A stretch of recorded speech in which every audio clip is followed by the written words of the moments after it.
4년 넘게 도이치모터스 주가 조작 의혹을 수사해온 검찰이 김건희 여사에 대해 불기소 처분을 내렸습니다. 문재인 전 대통령의 딸 다혜 씨는 음주운전 사고 13일 만에 경찰 출석 조사를 받았는데요. 한 주간 있었던 주요 사건 사고 짚어보도록 하겠습니다. 서정빈 변호사와 함께합니다. 어서 오십시오.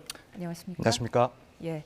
지난 목요일입니다. 도이치모터스 주가 조작 사건, 검찰이 김건희 여사에 대해 불기소 처분을 내렸는데요. 먼저 관련 내용 듣고 이야기 계속 나눠보겠습니다. 지금까지 수사를 통해 확인된 증거 관계 및 관련 법리를 종합할 때 피의자가 주범들과 시세 조종을 공모하였다거나 그들의 시세 조종 범행을 인식 또는 예견하면서 계좌 관리를 위탁하거나 직접 주식 거래를 하였다고 보기 어려워 금일 피의자에 대해 혐의 없음 결정을 하였습니다. 예, 검찰이 범행을 공모한 혐의가 없다 이렇게 본 거네요. 네, 그렇습니다. 예. 결론부터 말씀을 드리자면 이제 김 여사가 이 주범들과 그런 시세 조종 범행에 대해서 공모를 했다거나 혹은 그 사실을 알았다고 볼 만한 증거가 부족하다는 그런 결론이었습니다. 조금 더 자세하게 들어가자면 일단 계좌가 두 가지가 있는데 하나는 이제 직원이나 관계자에게 전적으로 일임을 한 일임 계좌라고 할 수가 있고 이 부분에 관련해서는 그 계좌에 관련된 권호수나 혹은 기타 관계인들이 김 여사에게 시세 조종 행위에 대해서 전혀 알린 바가 없다. 그래서 김 여사가 알지 못했을 수 있다라는 식의 진술들이 있었고 이에 대해서도 김 여사가 마찬가지로 진술을 해왔기 때문에 여기에 대해서 그런 사실을 알았다는 등의 증거를 찾기가 어렵다 이런 결론을 내렸습니다. 예. 그리고 또 하나 문제가 됐던 것은 이제 직접 운영을 했던 그 계좌인데요. 사실은 여기서도 마찬가지로 관계자들의 진술을 근거로 해서 김 여사가 시세 조종에 이용되고 있다라는 사실을 알 수가 없었다. 혹은 그에 맞는 증거가 확인되지 않았다라는 내용으로 결국에는 무혐의 처분을 하게 되었습니다. 예. 그런데 야권에서는 지금 이걸 가지고 계속 공세를 펼치고 있는데 특히 김 여사가 직접 관리한 계좌도 하나 있었고 그리고 이른바 7초 매매, 그러니까 세력들 간의 신호가 나온 다음에 7초 만에 이제 거래가 이루어졌다. 이 부분에 대해서 김건희 여사의 계좌가 쓰였다라고 하는 부분을 지적하고 있습니다. 이 부분까지 무혐의로 나온 판단은 어떤 배경이 있다고 보십니까? 말씀하신 것처럼 사실 2010년 11월 1일에 이 주가 조작 일당들이 서로 주고받은 메시지가 있고 그 내용은 주식 매도를 요청하는 문자 메시지였습니다. 그런데 7초 뒤에 이제 김 여사의 증권 계좌에서 해당 주식 8만 주가 매도되는 사실이 있었고 이것 때문에 이 김 여사가 시세 조종 사실을 알고 있었던 것 아니냐라는 의혹이 계속 제기가 되어 왔습니다. 여기에 대해서 이제 검찰에서는 김 여사가 당시에 주식을 매매를 할 때 권오수의 연락을 받고 주식을 매도한 것으로 추정은 된다. 이 부분 통정 매매에 대해서 권오수의 지시가 있었던 것으로 추정은 되는데 구체적으로 어떤 내용으로 연락을 했었는지 그리고 김 여사가 어떠한 인식을 했었는지에 대해서 확인할 수 있는 증거가 없다라고 판단을 했습니다. 그 밖에도 여러 가지 근거를 들었는데 이제 권오수가 자신을 신뢰하는 김 여사에게 구체적인 내용을 설명하지 않고 이 주식 거래에 대해서 권유를 하는 그런 가능성도 있다. 그리고 투자자의 입장에서는 이런 상장사의 대표가 선수들을 동원해서 시세 조종을 할 것이라는 것을 예견하는 것은 쉽지가 않은 일이다. 이런 근거들로 이제 더 이상 이런 주장을 입증할 만한 증거가 없다라고 판단을 했습니다. 예, 앞서서 관련 재판 항소심에서 전주 손모 씨는 방조 혐의로 유죄를 받았잖아요. 그래서 이 혐의가 이제 김 여사에게도 적용될 것인가 그것도 좀 관건이었는데 검찰은 다르다고 본 것 같습니다. 네, 그렇습니다. 발표한 내용에 의하면 이 손모 씨와 이 김 여사의 그런 차이점들도 분명히 이제 이야기를 했었는데요. 첫 번째는 이 손모 씨의 경우에는 단순한 전주가 아니라 전문 투자자다. 그리고 과거에도 이제 주포 김 씨의 시세 조정 행위에 가담한 적이 있다. 또 특별히 이제 김 씨와 직접 주고받은 메시지 내용을 보면은 이런 시세 조종 사실에 대해서 충분히 알고 있었음이 확인된다. 이에 비해서 김 여사의 경우에는 그런 메시지를 주고받은 증거가 없고 또 투자와 관련해서 경험이 사실은 부족하다라는 그런 주변인들의 진술도 있기 때문에 비교를 했을 때 동일하게 판단할 수 없다라는 입장입니다. 예, 주식 거래에 대해서는 어떤 전문적인 지식을 김건희 여사가 갖추지 않고 있고 그리고 검찰도 특별한 증거를 찾지 못했다. 라고 정리할 수 있겠는데, 자, 하지만 검찰은 이번에 그 불기소 처분을 하면서 4시간에 달하는 긴 브리핑을 했습니다. 이례적이라고 봐야겠죠. 네, 그렇죠. 사실 뭐 유사한 사례를 볼 수 없을 만큼 긴 시간, 이 4시간 동안 이 브리핑을 했다고 볼 수가 있는데요. 뭐 이미 준비했던 그 PPT 자료가 181페이지에 해당을 하고 이걸 1시간 반 동안 또 브리핑을 했다고 합니다. 그리고 질문을 받는데도 또 2시간 반 동안 시간이 소요됐기 때문에 상당히 긴 시간 동안 브리핑이 진행됐다라고 볼 수 있고, 워낙 예민한 사건이고 또 결론 낼 때까지의 기간도 지금까지 뭐 4년 반이 넘은 그런 상황이기 때문에 특별히 브리핑이 길어졌던 것으로 보입니다. 예, 그런데 검찰이 이렇게 이례적으로 긴 설명에도 불구하고 여러 가지 문제점들이 제기되고 있거든요. 그중에 하나가 압수수색 없이 무혐의 종결이 됐다. 이 부분이 있는데 이 부분은 어떻게 보세요? 사실 이런 주요 사건들 같은 경우에는 압수수색을 통해서 수사 초기에 관련된 증거들을 확보하고 이 조사들을 진행해 나가는 게 일반적이긴 합니다. 그래서 영장을 통해서 휴대기기나 혹은 전자기기 등을 이제 압수를 하고 그 내용을 확인을 하게 되는데요. 사실 이 사건 같은 경우에는 도이치모터스 주가 조작과 관련해서 김건희 여사 측에 대한 영장 청구가 전혀 청구된 적이 없다라고 비판을 많이 받고 있습니다. 지금 사실 검찰에서 결론 내린 것은 이 김 여사의 인식 여부, 특히 시세 조정에 대해서 알고 있었냐 몰랐냐 이 부분에 대해서 관련자들의 진술을 대부분 근거로 해서 무혐의를 내렸습니다. 근데 만약 이 수사 초기에 압수영장을 청구를 하고 진행을 했다면 뭐 이런 검찰의 주장을 또 뒷받침할 수 있는 그런 정황이 나왔을 수도 있고, 혹은 이걸 반박할 수 있는 그런 증거들이 나왔을 수도 있는데, 이런 점이 생략됐다는 점은 사실 비판받을 수 있는 부분인 것 같습니다. 예, 수사 의지가 없다라는 지금 비판이 쏟아지고 있는 상황인데, 자, 검찰이 만약에 그 새로운 증거를 발견하게 되면 지금 김건희 여사에 대해서 재기소가 가능합니까? 네, 그렇습니다. 뭐 재기소는 뭐 명백히 새로운 증거나 혹은 사실관계가 확인되면 언제든지 재수사를 하고 또 결국 혐의가 인정된다라는 판단이 될 때는 언제든지 기소를 할 수 있습니다. 다만 오랜 기간 동안 진행된 조사였기 때문에 사실 뭐 추가적으로 이런 새로운 명백한 증거가 나타날지 여기에 대해서는 상당히 의문입니다. 예, 불기소 처분이 내려지면서 앞으로 논란이 더 커질 것 같아요. 야권에서는 특검 얘기도 나오는데 어떻게 보세요? 네, 일단 특검이 도입될 경우 사실 쟁점 자체는 무척 간단하다고 보입니다. 결국 김 여사의 인식이 있었느냐 없었느냐 이 부분이 이제 핵심적인 쟁점이 될 건데, 다만 사실관계가 워낙 복잡하고 관련자들의 진술 또 그에 맞지 않는 듯한 그런 정황들도 다수 존재하기 때문에 그런 인식 여부에 대해서 판단하는 데 있어서는 상당한 공방이 펼쳐질 것으로 예상이 됩니다. 예, 자, 다음 사건으로 넘어가겠습니다. 음주운전 혐의를 받는 문재인 전 대통령의 딸 다혜 씨, 사고 13일 만인 어제 경찰에 출석했는데요. 당시 출석 장면부터 보고 이야기 나눠보겠습니다. 같이 음주운전 하신 사람 음주운전 안 말렸나요? 당일에 술 얼마나 마시는데? 음주운전으로 경찰 조사 받으시면 한 말씀 부탁드립니다. 죄송합니다. 확실히 조사받겠습니다. 자, 13일 만에 출석해서 조사를 받은 건데 조금 통상적인 조사보다 좀 늦었다라고 하는 그런 지적도 있습니다. 어떻게 보십니까?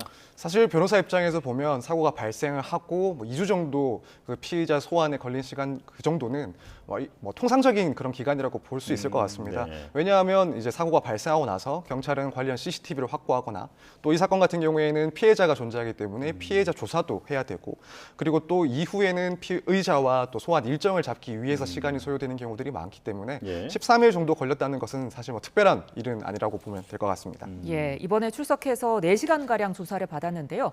어떤 부분 조사 받았을까요? 우선 음주 사실이나 혹은 측정된 그 결과값을 인정하는지 여부에 대해서 이제 진술들이 있었을 것이고, 그 밖에도 당시에 술을 얼마나 마셨는지, 그 사고 당시까지의 경위는 어떠했는지, 그 이후의 행동은 또 어떠했는지에 대해서 조사가 진행됐을 건데요. 사실 보통 음주운전 사건 같은 경우에는 한두 시간 정도면은 조사가 끝이 나는 경우들이 많은데 4시간 가까이 걸렸다는 것을 보면 구체적인 내용을 상세히 질문을 했을 것으로 보입니다. 예.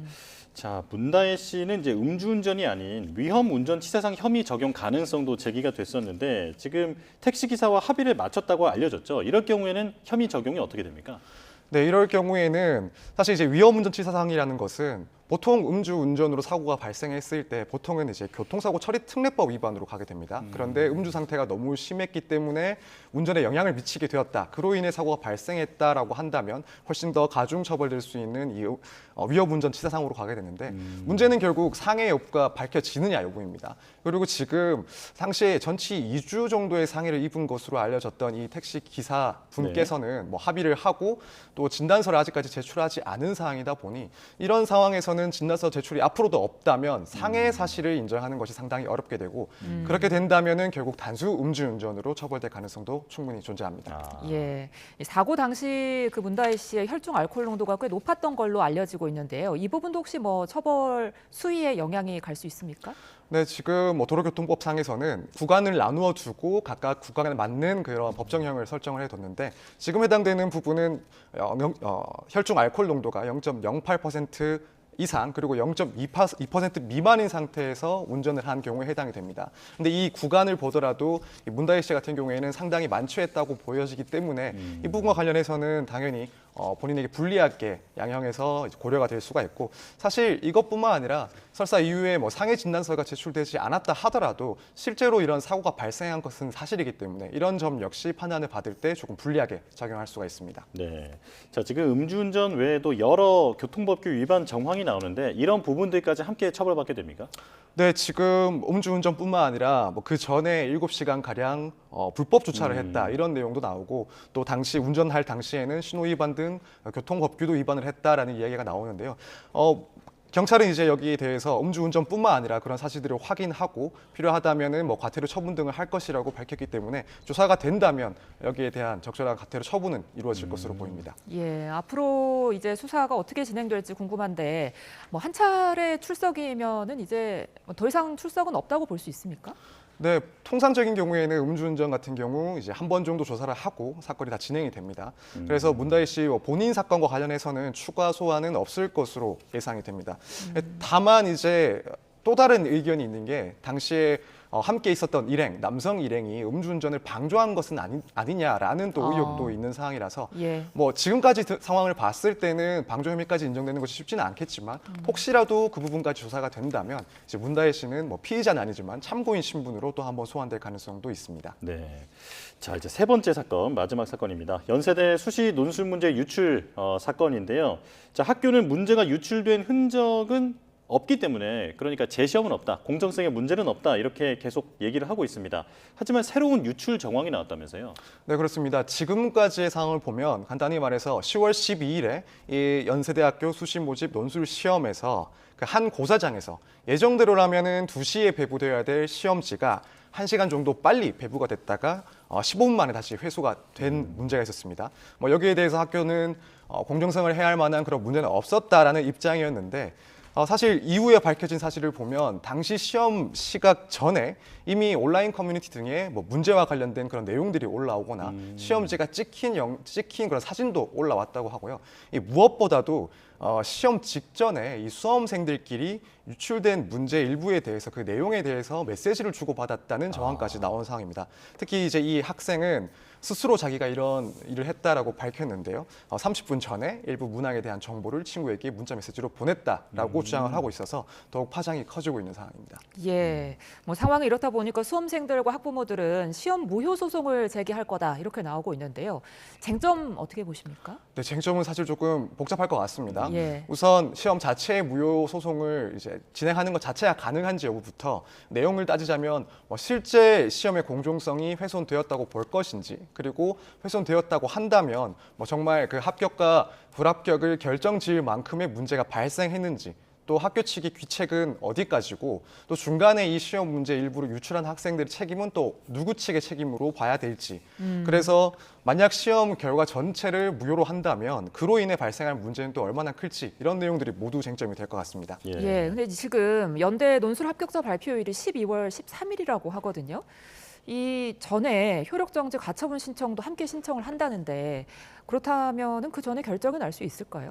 네, 충분히 그럴 만한 시간은 될 것 같습니다. 뭐 가처분 같은 경우에는 사안의 긴급성에 따라서 빠르면 2, 3주 안에 결정이 나기도 하고 그렇지 않으면 뭐 한 달 정도 뒤에 결정이 나기도 하는데 지금 합격자 발표일이 12월 13일이니까 아직 뭐 한 달이 넘게 남아 있는 상황이고 또 사안 자체는 어느 정도 긴급성이 인정되는 사건이다 보니 예정대로 가처분 신청이 진행된다면은 그 일정에 크게 영향받지 않는 선에서 결정이 날 것으로 보입니다. 네. 자, 그렇다면 조금 전에 그 양심 고백이라고도 좀 말씀을 해주셨는데 이런 시험지를 유출한 학생들은 만약에 혐의가 성립한다면 어떤 처벌을 받게 되는지 그리고 이 논란을 일으킨 당사자인 연세대는 또 어떤 책임을 지게 되는지 좀 정리해 주실까요? 네, 이제 업무방해죄가 결국 성립할 수가 있는데 업무방해죄 같은 경우에는 실제로 그 업무가 방해되었을 결과까지 요구하는 것이 아니라 그런 위험이 있다라고 판단되면은 성립을 하게 됩니다. 그래서 이런 시험 문제를 유출했다는 사실만으로도 사실 공정성을 해쳐서 이 학교의 업무를 방해할 위험이 있다고 볼 수 있기 때문에 사실 업무방해죄로 처벌될 가능성은 뭐 상당히 높아 보입니다. 다만 이제 지금 연세대 측에서는 이 학생들을 고소를 하면서 이 시험 전반에 대한 공정성에 대해서도 수사를 의뢰하겠다라는 입장을 밝혔는데요. 사실 이 학생에 대한 혐의를 인정하는 것까지가 수사기관의 역할이고 그 밖에 그 전에 문제가 되었던 뭐 학교 측의 이런 실수 때문에 시험 전체의 공정성에 문제가 생겼냐 아니냐 이 부분은 사실 조사할 대상이 아니고 또 조사하기가 상당히 곤란한 부분이라고 생각됩니다. 그렇기 때문에 뭐 형사 사건에서 이런 점들이 확인되지는 않을 것 같고 다만 이후에 지금 학생들이 제기하고 있는 그런 무효 확인 소송이라든가 혹은 그 밖에 이 학교 측의 과실로 인해서 발생한 뭐 정신적인 피해 혹은 경제적인 피해에 대해서 배상을 청구할 수도 있습니다. 그렇게 되면은 뭐 손해배상 청구 소송으로 가서 법정 공방이 다투어질 것으로 예상이 됩니다. 예, 그러면 변호사님은 뭐 정황상으로 연세대 측에서 좀 관리가 부실했다 이렇게도 볼 수 있겠지만 이 부분에 대한 뭐 법적 책임은 조금 힘들 것 같다고 보시는 겁니까? 물론 뭐 형사 책임을 전혀 지지는 않겠지만 예. 관련해서 뭐 민사적인 책임은 분명히 발생할 수가 있습니다. 학교 측에서 어쨌든 관리를 하는 시험이고 또 학교의 그런 피용자가 실수를 한 부분이기 때문에 여기에 대해서 불법성 그러니까 과실이 인정돼 있는 것은 사실은 조금 어렵지 않나 보이는데 예. 문제는 그로 인해서 발생한 피해가 얼만큼이냐 금전적으로 환산했을 때 얼만큼이냐 이 부분을 입증하는 것은 사실 쉬운 일은 아니라서 이 점이 사실은 중요한 쟁점이 될 수 있을 것 같습니다. 알겠습니다. 여기까지 듣겠습니다. 한 주간에 있었던 주요 사건 사고 서정빈 변호사와 알아봤습니다. 오늘 말씀 고맙습니다. 맞습니다. 감사합니다.